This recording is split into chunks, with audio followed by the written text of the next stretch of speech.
L'histoire de Lucifer dans la tradition biblique et chrétienne repose sur plusieurs passages des Écritures, bien qu'elle ne soit pas racontée de manière explicite, comme une narration continue. Voici un résumé de cette histoire basé sur les interprétations théologiques et les textes bibliques. La création et la chute de Lucifer. Lucifer, dont le nom signifie « porteur de lumière », du latin lux pour lumière et fer pour porter, est traditionnellement décrit comme un ange de haut rang, souvent considéré comme un archange ou un chérubin, créé par Dieu pour être parfait et resplendissant. Dans le livre d'Ézéchiel, Ézéchiel 28, 12-17, on trouve une description d'un être céleste magnifique, sage et puissant, souvent interprété comme Lucifer. Tu étais un modèle de perfection, plein de sagesse et parfait en beauté. Tu étais en Éden, le jardin de Dieu.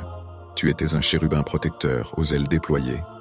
Ton cœur s'est enorgueilli à cause de ta beauté, tu as corrompu ta sagesse à cause de ta splendeur. Lucifer aurait été rempli d'orgueil et aurait voulu s'élever au-dessus de Dieu.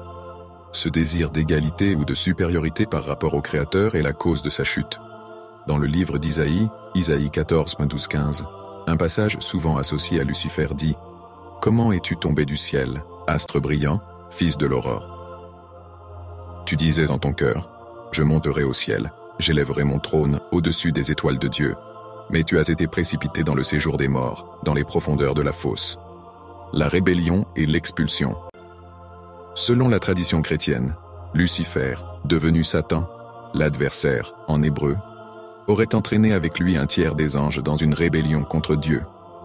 Cette guerre céleste est évoquée dans le livre de l'Apocalypse, Apocalypse 12.7 et 9. Il y eut un combat dans le ciel.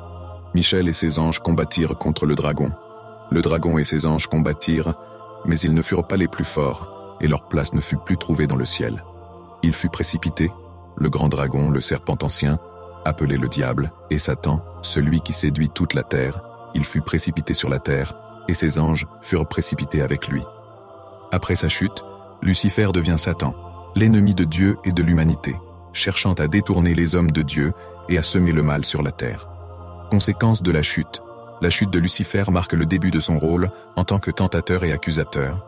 Il intervient dans plusieurs récits bibliques. Dans le jardin d'Éden, Satan, sous la forme d'un serpent, tente Ève et provoque la chute de l'humanité. Genèse 3. Dans le livre de Job, Satan accuse Job devant Dieu, affirmant que sa fidélité est due à sa prospérité. Job 1. Dans le Nouveau Testament, Satan tente Jésus dans le désert. Matthieu 4, 1-11. Et agit comme un opposant constant au royaume de Dieu. Lucifer est la promesse de la victoire finale. La Bible promet qu'à la fin des temps, Satan sera vaincu définitivement. Dans l'Apocalypse, Apocalypse 20, dit, il est écrit que Satan sera jeté dans les temps de feu, marquant la fin de son influence, et le diable, qui les séduisait, fut jeté dans les temps de feu et de soufre, où sont aussi la bête et le faux prophète. Ils seront tourmentés jour et nuit, au siècle des siècles. Interprétation et symbolisme. L'histoire de Lucifer est souvent interprétée comme une mise en garde contre l'orgueil, l'ambition démesurée et la rébellion contre l'ordre divin. Elle a également influencé de nombreuses œuvres littéraires et artistiques, comme le Paradise Lost, le Paradis perdu de John Milton, où Lucifer est présenté comme un personnage tragique et rebelle.